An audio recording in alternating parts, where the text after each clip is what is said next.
छतवा चढ़ाईला सब गुण गाईला हो। बाबा फुलवा छतवा चढ़ाईला सब गुण गाईला हो।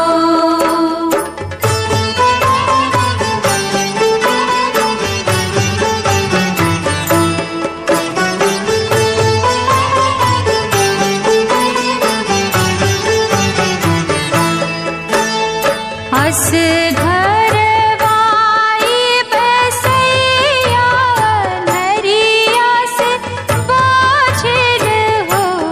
बाबा आंगने में मांगीला अंजोरई मथवा नवाईला हो। बाबा आंगने में मांगीला जोरई मथवा नवाईला हो।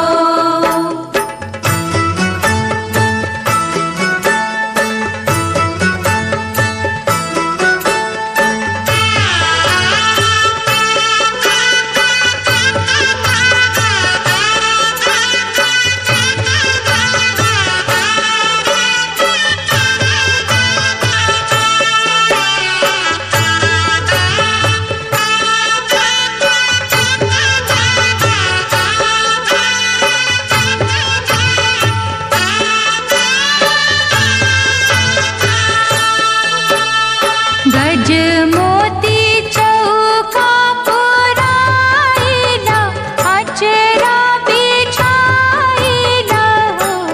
बाबा आंगने में फूलवा लागेला फलवा खाईला हो। बाबा आंगने में फुलवा लागेला फलवा खाईला हो।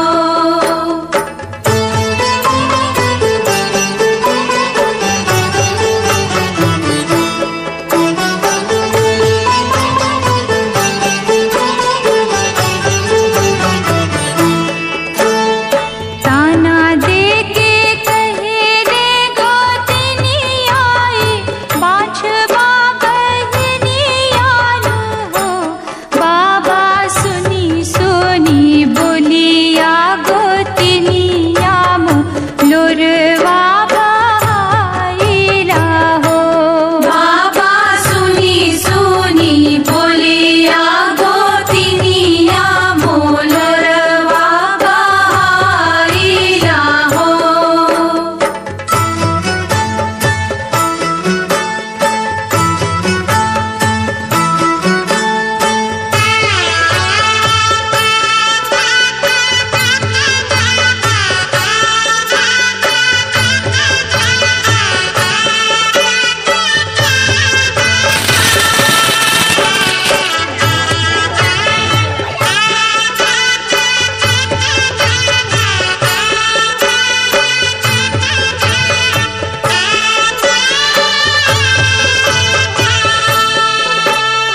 चुप रहो धीर धरो दुखियाना सुन रही कोकियानो हो।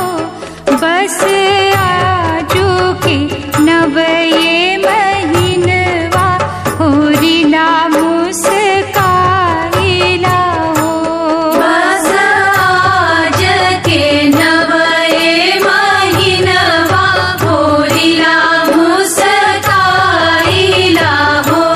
बाबा फुलवा छतवा चढ़ाईला सब गुण